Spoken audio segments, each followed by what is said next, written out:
Y bueno, desventajas, pues no podemos mencionar, bueno, sí hay desventajas, entre ellas, las más, fuertes es que puede haber una falla muy crítica, como por ejemplo,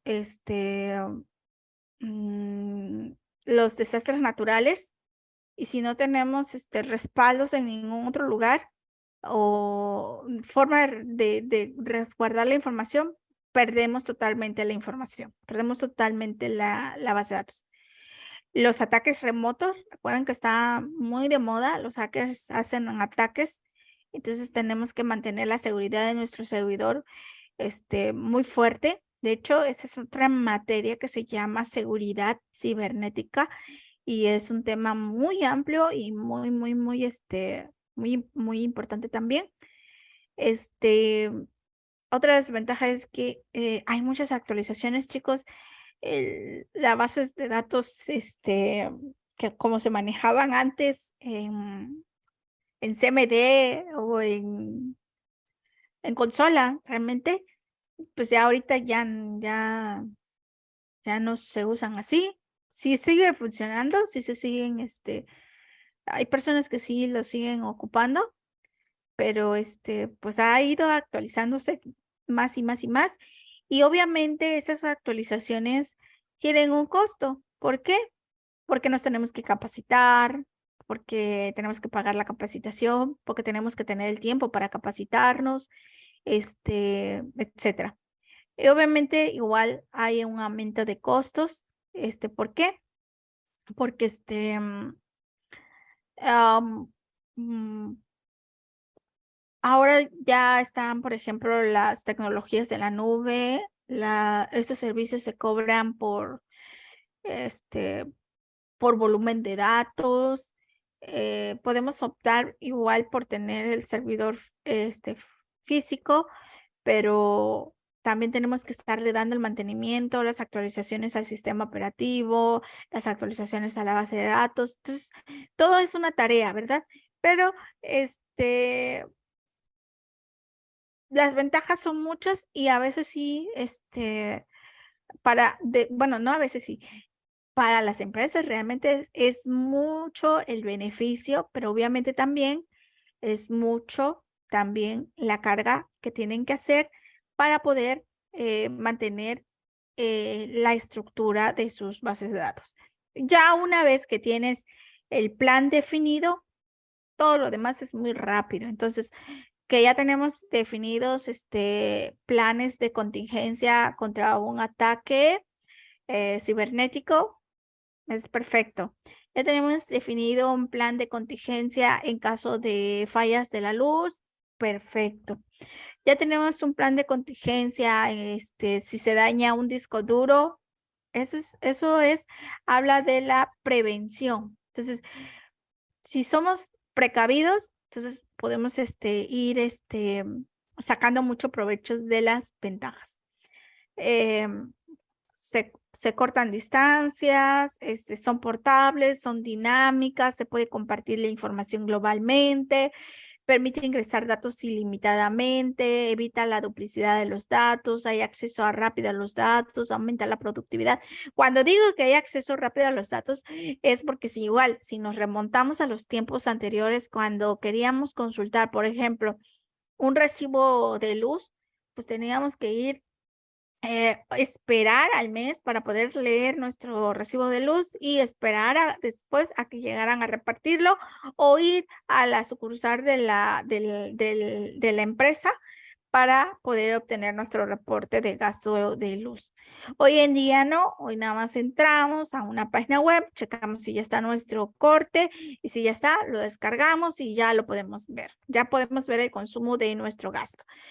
Eso, pues obviamente es más rápido que lo anterior. Entonces, hay muchas cosas que han venido a automatizarse con los procesos de los sistemas con bases de datos, ¿verdad?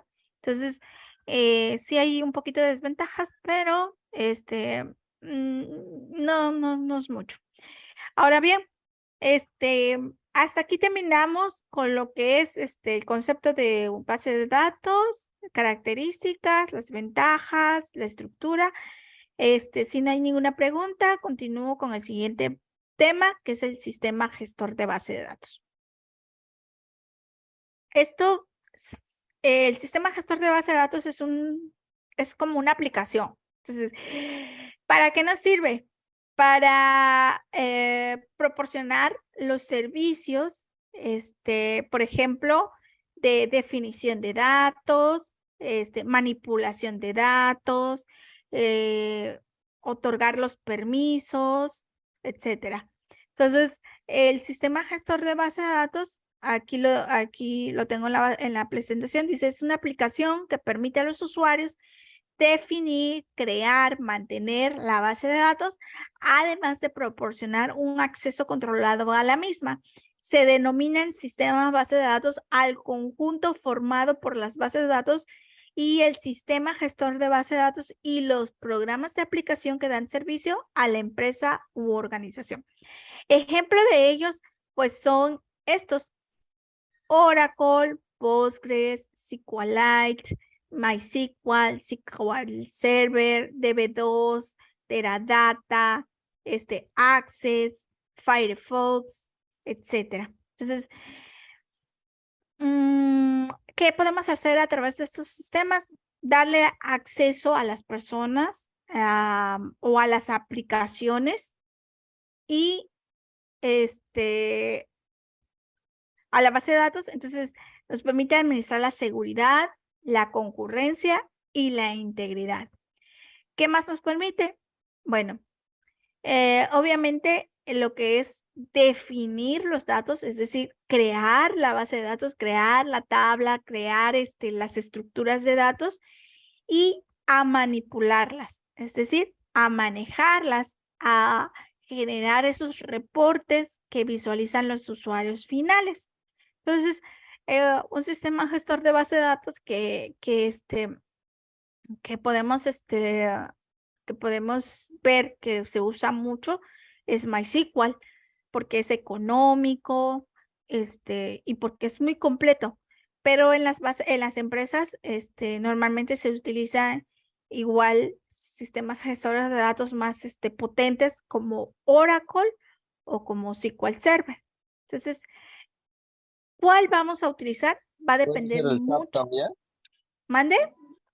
¿Puede ser también el SAP? El SAP tiene como un módulo, ¿verdad? De administración de datos y de seguridad, ¿verdad? ¿Tú lo ocupas? Sí, así es. Ah, ok. Entonces sí, es un ejemplo de sistema gestor de base de datos. Ujú. Porque te permite controlar el acceso de la base de datos. Entonces tú desde ahí le dices, mira, fulanito 1 tiene acceso a los reportes de venta. Fulanito 2 tiene acceso a los reportes de inventario, etcétera, etcétera. Y desde ahí puedes crear pistas, reportes. Eso es el lenguaje de manipulación de datos. Y también creo que desde ahí pueden crear tablas. Realmente no lo he usado, pero creo que sí te permite también esa parte. Entonces, sí, es un ejemplo de sistema gestor de base de datos.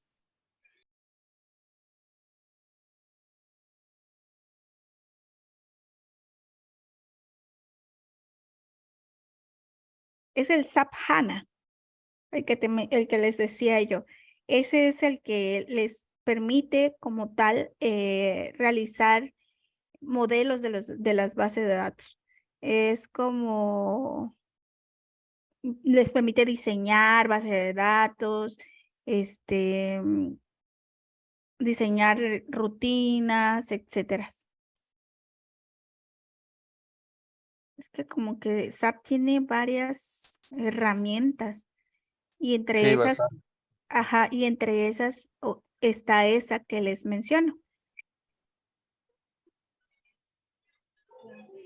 Que es más avanzado que el Oracle, ¿no? El Oracle no te vota igual, tiene bastante diferencia. Por ejemplo, en ingreso de materiales, es un poco más complicado, que tienes que poner ubicaciones digitales, ¿no? Mientras en el SAP, yo digito y hace una sola vez, ¿no? Y lo puedo jalar, o sea, en la siguiente que puedo ingresar materiales, digamos, ya me jala las ubicaciones, que se ha cambiado anteriormente, ¿no? O Ándale, sea, es es que más. es como una interfaz que se conecta obviamente al motor de la base de datos, que Claro, es Oracle. ajá. Ujú, así es. Ok.